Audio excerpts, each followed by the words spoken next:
everybody. Welcome to the Bold Strokes Bookathon Fall Edition, Day 2. My name is Sandy Lowe. I am Bold Strokes Book Senior Editor.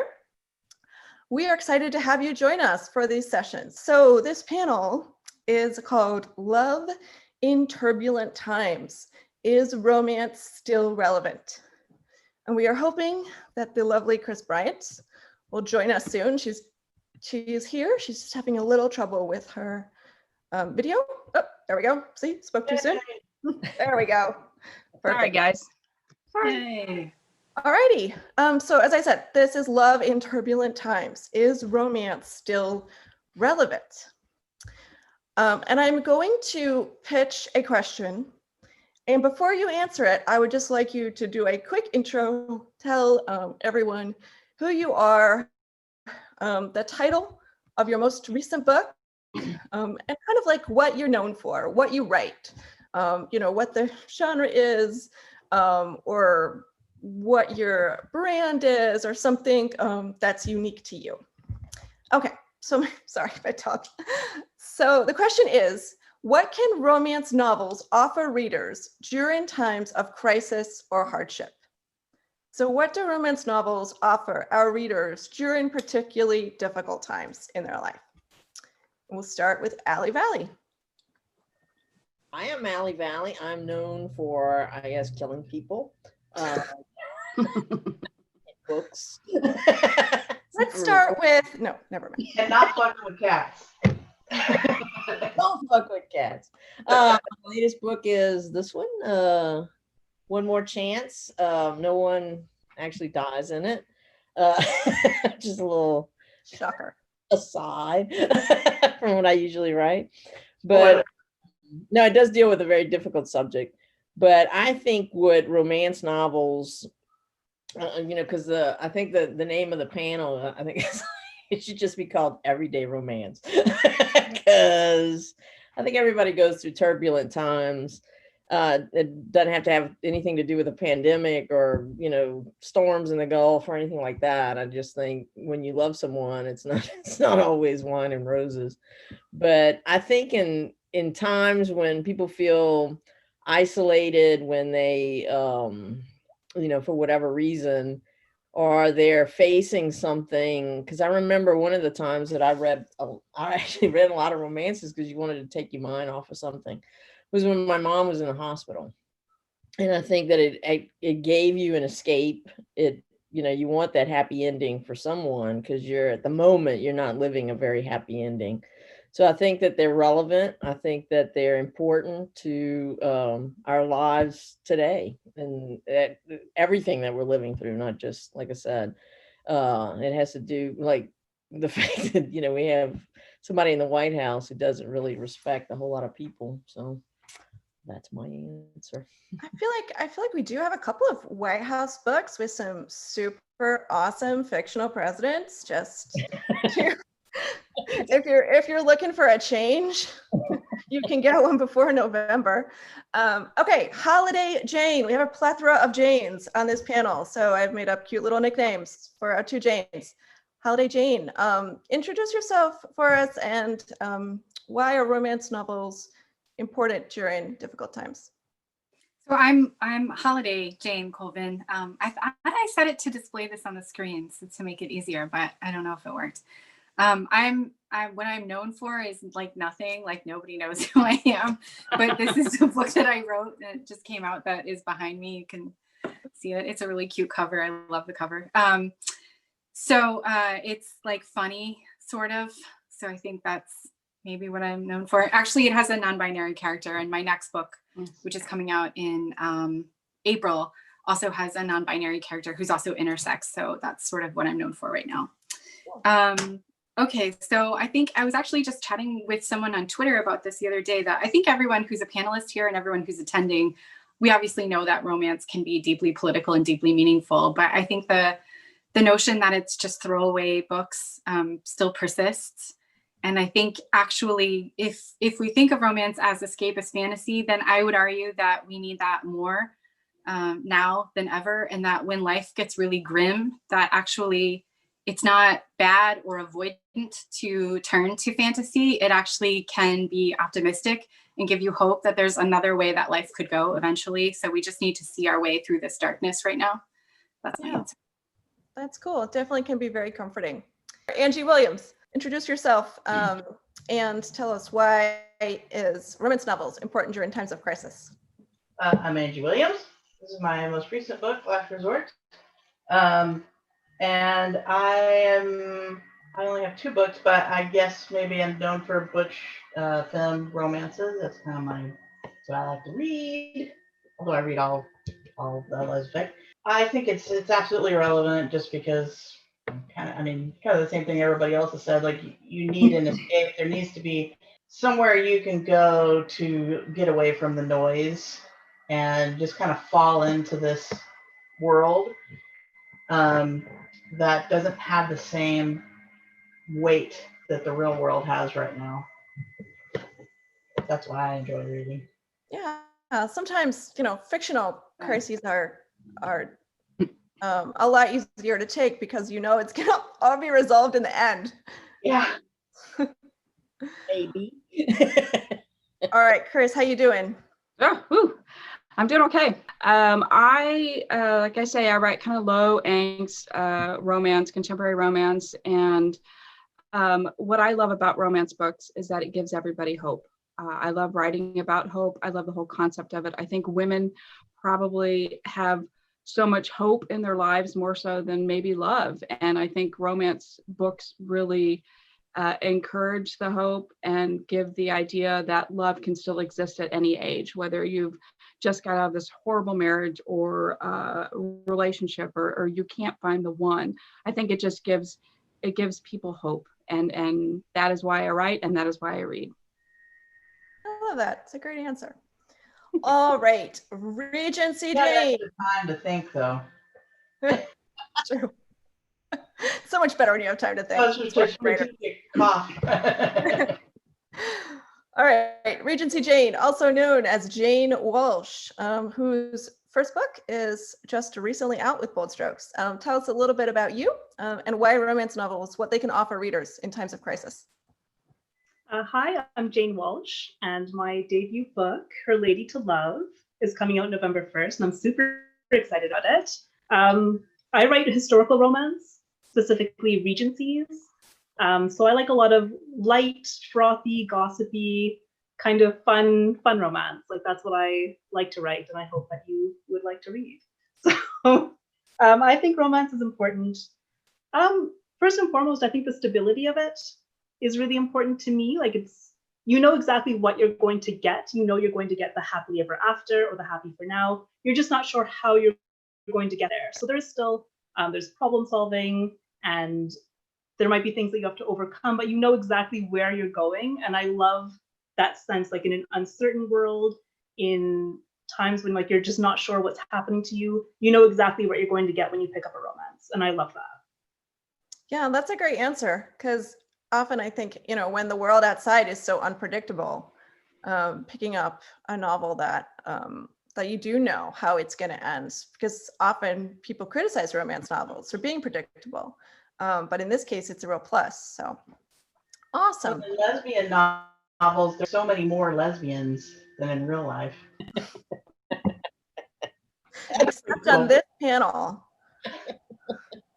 No, I'm just saying, when you read lesbic, yes, it's true. The pool is much larger. All right, you guys. Are there any drawbacks to reading romances during especially difficult times in your life? We've all talked a little bit about what romances can offer, but are there any downsides? Are there any drawbacks that you can think of? I can let someone just jump in. I don't know if this is going to be a popular question. Well, I think I'll go ahead and start. I think that a lot of people, and this, I'm known for reading my reviews, especially when a new book comes out, and a lot of people are just like, I'm not right frame of mind to read a romance right now. There's so much going on. Maybe that I shouldn't have read this book. I think it pulls on people. I think when you're in a tumultuous time, whether it's political or whether it's you know, I mean, COVID or anything else that's going on, like Allie was talking about, you know, hurricanes and like everything is going on right now. It's hard to pull yourself out of that. And I think that's kind of a thing that's going on right now, I think, with romance. At least I've kind of noticed that. I thought maybe it would be more, you would want more of an escapism, but I've seen a lot of people I just can't read right now. You know, I want to read your book, but I just can't right now. I'm just not in the right frame of mind. Yeah. Me too. If you compare it to your life, you might not want to go there, but Yeah. Are you saying that COVID quarantine relationships are not the same as the ones in romance novels, Ellie Valley? Is that where you're going with that? I'm not saying that at all. I'm not saying that at all. No, I'm just saying, you know, sometimes when it's too, I mean, I guess that's why you like to throw wrenches in there. It's not make it too smooth for the characters, but make it more realistic. But I think sometimes, I don't know. And then I think, I mean, who doesn't love a good romance? I mean, even I do, but I think it's just those people that they like to read the mysteries or whatever, which you could still put romance, at least a romantic in it, somebody who's going to fall in love. I mean, even mobsters have to fall in love. So just depends on what frame of mind you're in, what you want to read. And Ellie Valley has proven that to us all.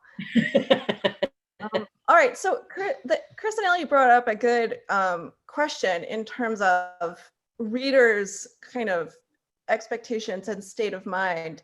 So let's turn that question around and talk about your state of mind as writers. Has it been difficult to write romance in kind of the current climate that we're in? Has it been more difficult to kind of embrace that mindset and go there, or has it been a nice escape from reality? Angie. It is very difficult. I just turned in a novella that's part of a collaboration with Megan O'Brien and Aurora Ray, and so it was due last weekend. And finishing that up was so hard because it was like, especially in the last week, I'm trying to finish it up, and you know, the president gets COVID and all this crazy stuff is happening, and you know, like my work is I got a promotion at work, so there's all this crazy stuff there, and I'm trying to focus on getting these people together, and you know, you have to have like all of this conflict, and then they resolve it, and they're together in the end, and they love each other, and there's like some sex involved, and getting into that space where everything is just wrapped in a bow is hard. It's hard to get there when it feels so chaotic out here, you know. Oh, it's true. Regency Jane, how about you? Has it been more difficult to write during these times? Yes and no. Physically, it's more difficult to write because I'm used to writing in coffee shops, and I can't go there anymore. So I've had to totally revamp like my schedule, my environment. I now have to work from home, and that's been a very major change for me, like especially as a new author, where I was just developing a routine that was working for me, and now I've had to redevelop another routine. Yeah. So in that way, it's been challenging. I might have a slight advantage as to the subgenre that I write in, like with historical romance. Like I don't have to really deal with the current climate. Like I'm not writing a contemporary romance where I'm sure there's a lot of consideration about what to even put into romance these days. Like, should we be mentioning these things in our books? Like, what's the expectation there? Like, I find that a very interesting question that thankfully I don't have to really think about for my subgenre. Although on the other hand, just to touch briefly on this, like there's a huge discussion in historical romance right now about social issues and like things about historical romance that we should be considering more now. Like, where did the Dukes get all that money? Like, how exploitative was it? Like, all of those questions that are relevant to today's society is really coming up in historical romance, which I think is fascinating, and definitely makes it very challenging and thought-provoking. Yeah, that's so interesting. I like how the conversation around these things often mirrors what you see in our current climate in terms of like women's rights and you know, the patriarchy and all that. As these things evolve, readers have new insights and new questions about even historical novels, not even only contemporary novels. So that's cool. Holiday Jane, has the current crises in the world affected your writing at all? Pragmatically, yes, because it made my other work life totally chaotic, and that schedule changed, and where I do that changed, which means time that I had budgeted for writing got shrunk massively. Thematically also, though, I spent the first part, this kind of dovetails from what Regency Jane was just saying, and actually that was a question that I have for you in our author chat that's coming up, so everyone should return for that session. So we'll talk more about what she was just saying. But the whole idea of like how social issues sort of influence our writing, you know, I spent the first part of the summer marching daily. And I think that it's made me really sort of question, what am I doing to advocate for social justice in my writing, and especially racial justice? And what does it mean to be a white author who usually writes white characters because that's the lived experience I have? What would it mean to step outside of that lived experience? Do I have permission to do it? Can I do it sensitively? Do I owe it to readers to do it because we need characters, but also like that's not who I am? And so how do you do that sort of graciously? So it's raised all of these questions that I don't yet have answers to, but it's definitely made me, this like sort of moment that we're living in has made me really, really attuned to what I'm writing and what I'm not writing and why I'm making those choices. Yeah, that's so such a great answer and so relevant, I think. Even if we don't have all the answers yet, I don't think anybody does, but the simple act of asking the questions and acknowledging the problem is, you know, in itself progress. So thank you. All right, who have I missed? Kris, Bryant. How has the current climate impacted your writing? At the very beginning, when we all kind of like back in March, our company started working from home. And so at the beginning it was, okay, I have to, you know, focus on writing, even though like everybody's getting sick and I could possibly, you know, my parents are extremely high risk and I'm taking care of them. So I have to make sure I'm safe. So it was like a big thing for me. For like 3 months, I was in this really dark hole that I just couldn't I couldn't climb out of. And then it got political, you know, so we have the whole, you know, everything going on health wise. And then we got the politics involved. And, you know, I was joined the workforce in the 80s and, you know, women were extremely repressed even in the 80s. I mean, I'm sure, you know, a lot of people can say about, you know, prior 80s, but that's when I started, you know, working and working for corporations and things like that. So, you know, seeing how much we have changed since the 80s and the 90s and the 2000s and just the fight for equality and then gay marriage. And then all of a sudden here I am at the age that I'm at, which I'm not going to say, but it's all of this could go away. Like my whole life, everything that, you know, I've known can just disappear at the next election. I mean, everything, like my whole, everything. So of course, you know, politics has really played an important part in my life now, as far as speaking out and trying to do things to promote voting and to actually encourage it, because everything is on the line, you know, and people need to understand that there's more than just,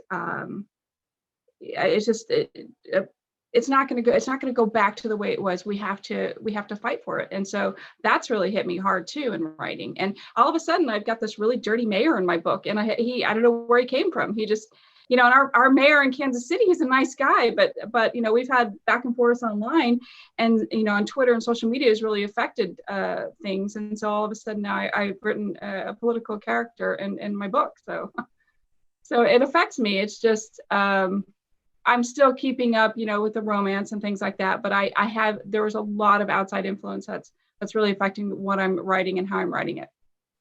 Yeah, I see you're getting a lot of comments in the chat room too. A lot of people are agreeing with what you're saying. Yeah, I think it is easy to let our kind of lived experiences bleed over into our stories, not in a writing your life kind of way, but kind of the tone and some of your characters and whatnot, finding their way onto the page. Right. How about you, Allie? How has the current climate affected your writing? Let's see. Well, I did try to kind of step out of my norm a little bit with the book we're in edits right now for A Woman to Treasure. So it does have someone, it's a different kind of character than I've written before.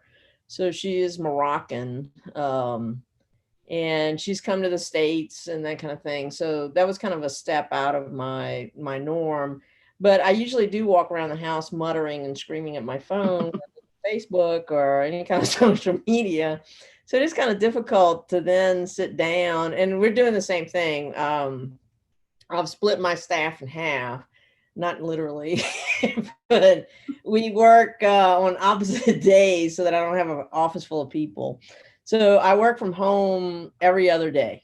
And so it's been kind of hard to get all that stuff done. And then since you're at home, you don't have a tendency to say, okay, it's 5 o'clock and I need to go home now. So I tend to, it's cut into my writing time as well. So at night when I sit down and I try to decompress, and now I actually start, I don't know why, but I don't get that much sleep anymore. So I wake up early in the morning and I have a tendency to start typing then, and then decide, if I take a coffee break or something, whether I'm at the office or I'm at home, to kind of see, did I just write a bunch of crap because I was half asleep kind of thing. But it's a different world, and but it's like Kris said, you live in fear if you have some of these underlying issues, that if some moron that doesn't want to wear a mask at the grocery store, so that's become one of my new lines is back it up. Do you not see that arrow on the floor? So I scream in public too, not just at home. So it's been, and then after this last book came out, like Kris, I started reading some of the comments, so I apologize for not putting a little disclaimer on there that it is, because I think if you're going to write about something, you kind of should show it, not whitewash it. So it is domestic violence, and so I apologize for that.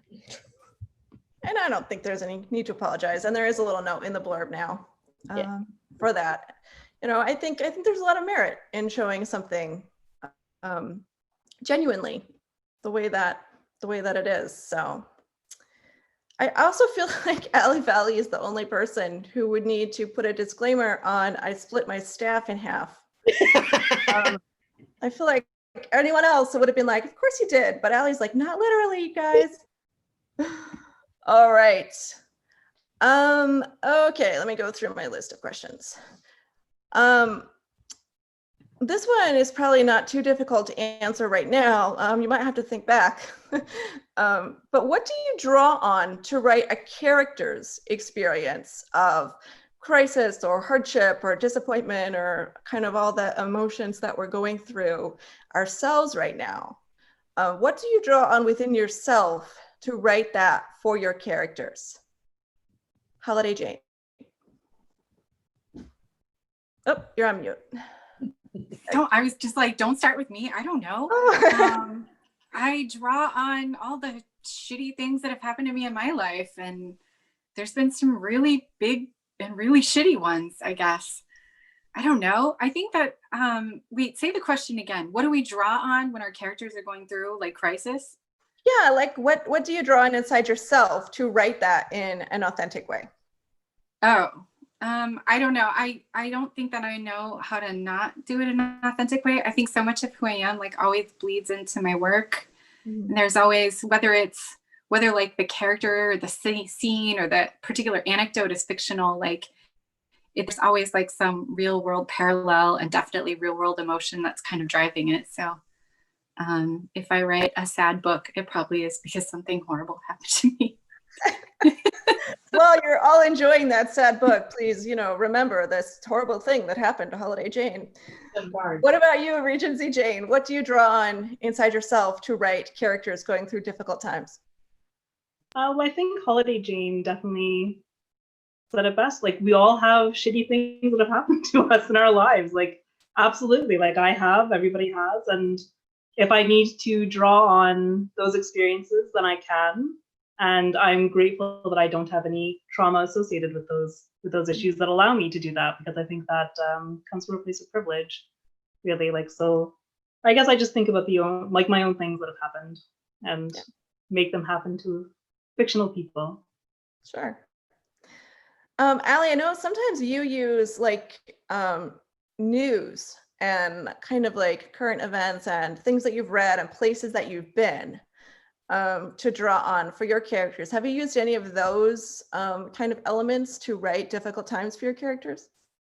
Definitely. Like in A Woman of Treasure, it did take a place in, I went on vacation, so, and it was a very interesting place. I thought I should write about it. This last book, actually, I'm from the South, and if you're from the South, you have a collection of stories that you accumulate as you go through life. So like Kris, I'll show my age a little bit. So when I was in college, I have a minor in psychology, basically just to understand myself, I guess. And when I was in class, our assignment was, this Sunday movie was The Burning Bed. I don't know if y'all remember that. It was with Farrah Fawcett, and it was a true story of this woman who went through years and years of domestic violence, and one day just snapped and lit this guy up. And that is where the battered woman's defense came from.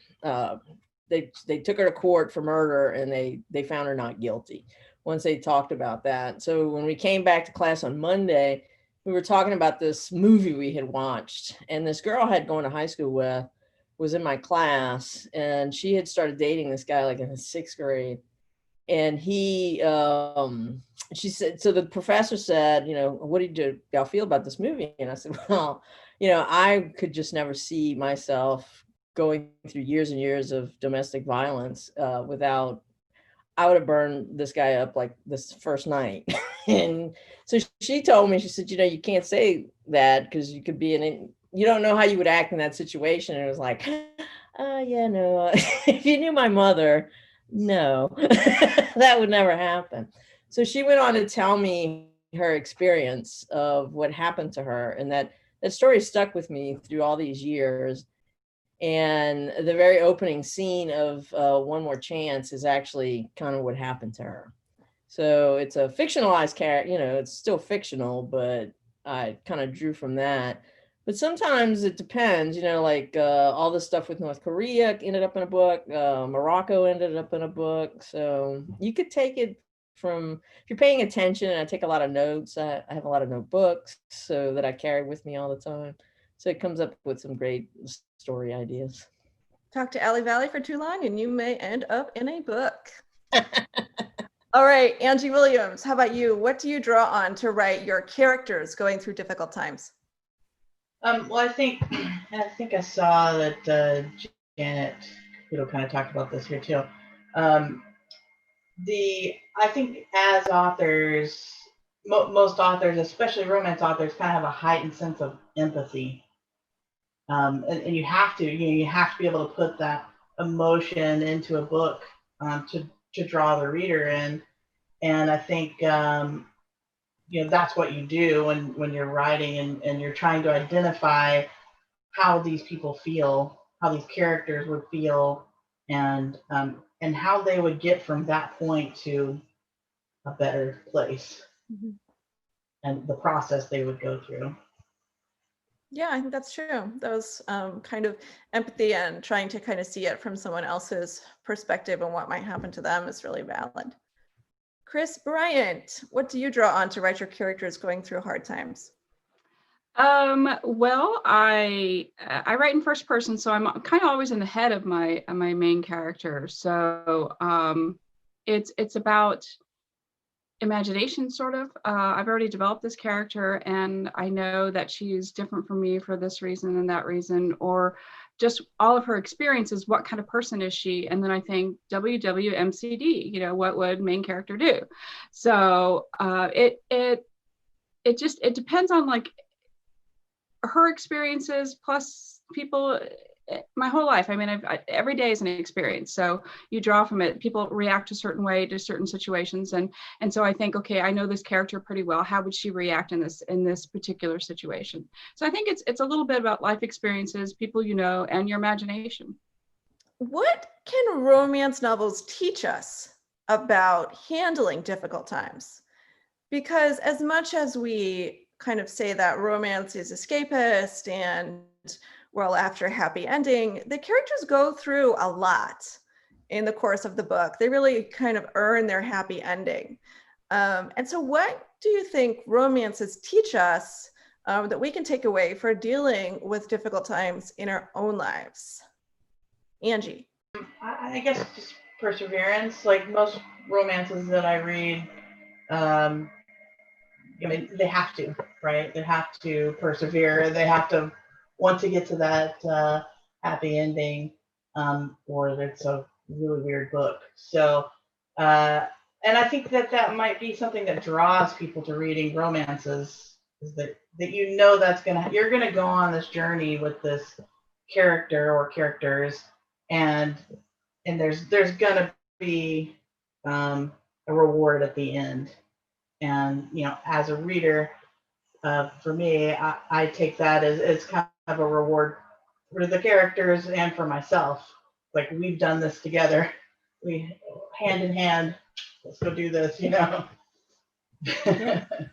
For sure. Kris, how about you? What can romances teach us about handling difficult times? I think Angie did a pretty good job of answering how I would answer it.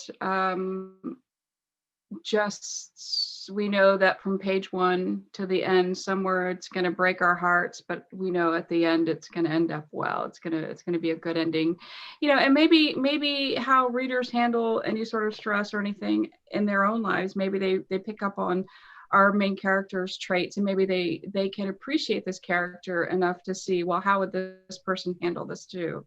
So it's just, it's hard. It's a hard question. Sorry. I'm going to pass this on. So. Okay, all right. I think you made a good point, though. I mean, I think keeping that kind of spirit of positivity and having that future focus in terms of, like, it's not just the right now. It's a year from now, or, kind of looking into the future and realizing that, it's certainly possible that everything is going to work out just fine. Regency Jane, how about you? What can romance novel characters teach us about dealing with difficult times? The number one thing that I have learned from romance novels that I apply to everyday life is talk about your problems. Avoid the big misunderstanding, talk it through. And it's not even just about your romantic partnerships, although talking it through does wonders. If you're having issues, like, just talk about the problem, but talk about it with your family, share your burdens, reach out to somebody, go to your connections and really utilize them. And together you will come up with a solution to solve your problems. And at least you'll feel better even if you can't find a solution. So that's, like, definitely my real world. Romance novels can teach you this. Like, you see it in pretty much every novel. Talk it through. You'll get there. Yeah, that's a good point. And I think oftentimes when our characters don't talk it through, it's because being honest is really vulnerable sometimes, right? When you have a lot kind of at stake and you're feeling exposed, talking about it can be really hard, but that's where you get kind of the gains and the happily ever after. So that's a really good lesson. Holiday Jane, what can romance novel characters teach us about dealing with difficult times? So I'm going to kind of avoid the question and pivot slightly and say that this is one of those things where I think, unlike Kamala, I'm pivoting. I think that, like, the what we want from fiction and what we want from real life really dovetail, because I think part of the fun of romance in fiction is all the stuff we've been saying, like that you suffered so greatly and now you have this happy ending. But I think that should absolutely not be what we expect from real life, right? Like, you shouldn't have to suffer to be happy in real life. You should just get to be happy. Although I get that it can be, like, helpful and optimistic and hopeful for us to think in moments of darkness that there will be something good after that. We all deserve to just have something good right away. Mm-hmm. And then the other thing is, like, we end romance, and I love romance. We all love romance, right? That's why. So don't take this the wrong way. Don't like at me on Twitter, but like the idea of like a happy ending, you know, the happy ending is someone declared that they love you. Yay. But like, that's not real life, right? Like someone declares they love you. You got to figure out how to pay bills together, or like fight over who's going to load the dishwasher, or whether you put that thing on the top rack or the bottom. Like that's, so I think this is one of those things where, yeah, romance and real life are really separate about what we should have to endure and how endurance sort of leads to happiness. That's my non-answer. No, it's a great answer. And something about dishwashing too. I don't know why I threw that in. Some tangent.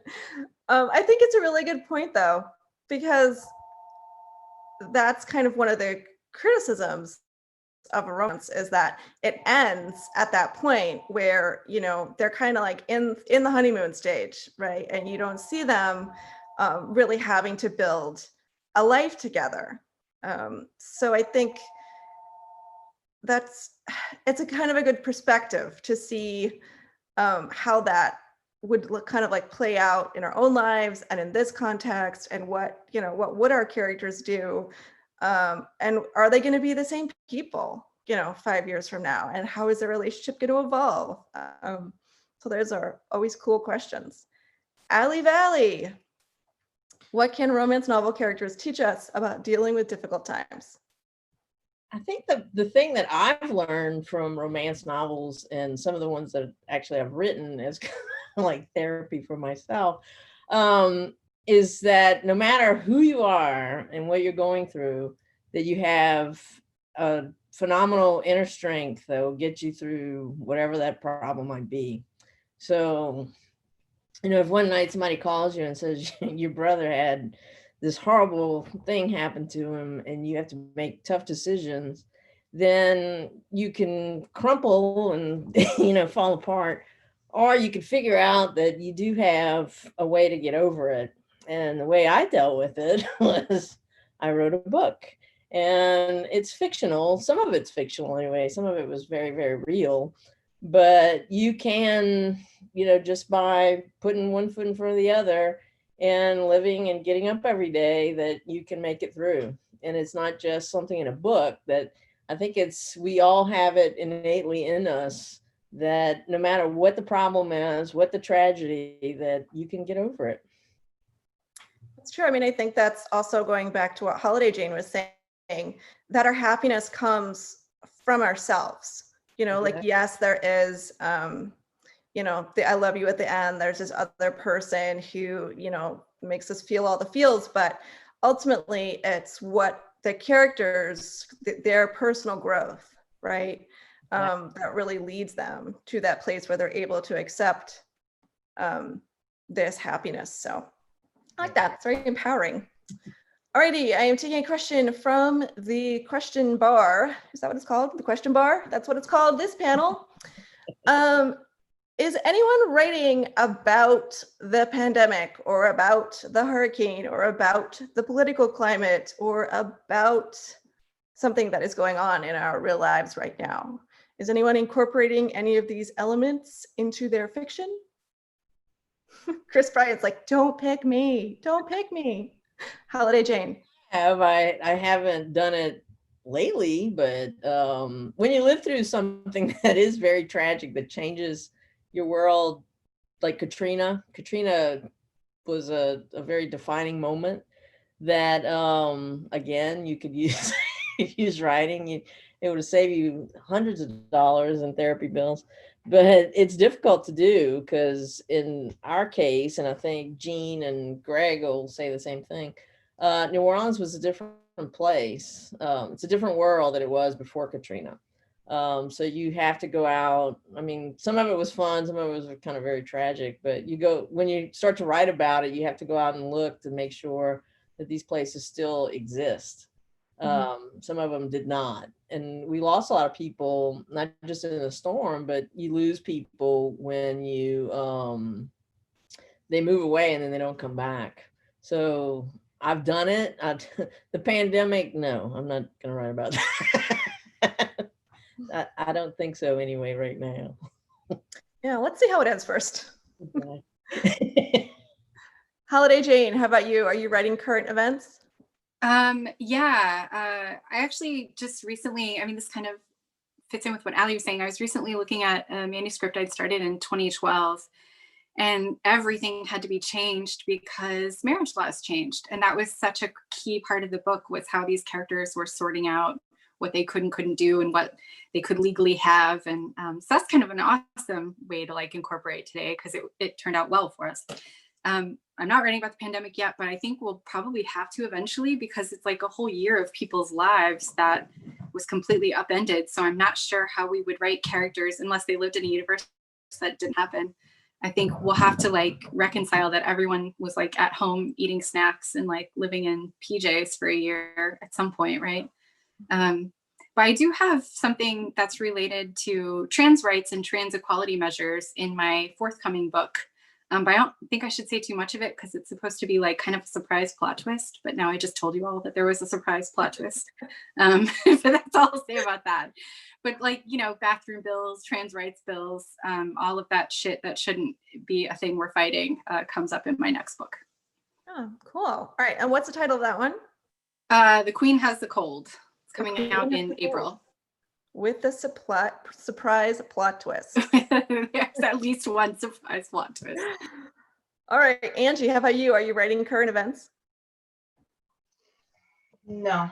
I thought about, you know, kind of talking a little bit about, you know, having something that maybe related to the fires that, you know, we're going through. But I haven't decided. I like have 3 things kind of plotted out. So anything beyond that, I'll have to, maybe by that time, those pandemic will be over. It'll be, you know, a couple of years. See how that goes. I always love being on panels because I learned so much about, like, you know, what the authors have planned that I like never knew. Like, really? That's upcoming? Who knew? Kris, Bryant, how about you? Are you writing current events? From the look on your face, I'm guessing that's a no. No. I don't really want to write about the pandemic, especially while we're in it. I feel like we have enough of it every day. Our whole lives have changed because of it. So I really don't want to write an escapism, you know, where people go, they want to read the fluffy, sweet romances. And I just don't want to incorporate that right now. You know, I'm sure like what Jane said, that, you know, in the future, I might refer to it like the year that I gained 20 pounds because I was in pajamas all day and I ate Ho-Hos and Twinkies.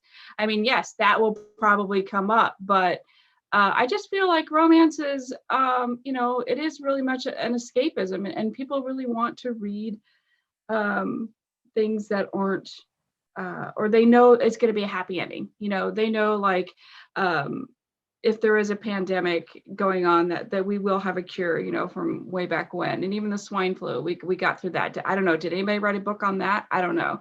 I just feel like escapism and love and hope and happiness and unicorns and butterflies, that's what I write. And life is already giving us all the other hardships. So I really truly write for an escapism for myself and for my readers. So no pandemic, no sort of politics, but hopefully if I do write about it in the future, it'll be all good things. Cool. All right, be on the lookout for unicorns and butterflies in Kris Bryant's next book. Regency All Jane, of them. how about you? Do you write current events? No, I'm not writing any current events. I'm sure there are ways that I would be digesting all the things that have happened over the past year that elements of that I'm sure will come through in my writing, like as I'm. I apologize. You write history, so that's a silly question. Do you no, it's not silly at all. Like it can definitely transfer into the historical realm. Like there are definitely a lot of parallels that people put into their historical romances that mirror the challenges that we're facing today. Yeah. So I'm sure some of it will come through, but not an exact parallel. Yeah. Do you write historical events, like so kind of a point in history, and base your story around that, or no? They're set in the Regency era, so the 1810s. So there are things going on, but I haven't really touched on them. Like there's the whole Napoleonic War that I don't think I mentioned more than once. Cool. All righty. We only have a couple of minutes. So I am going to take a question from the chat roll to roll us out of here. Okay, so some writers like to write in public places.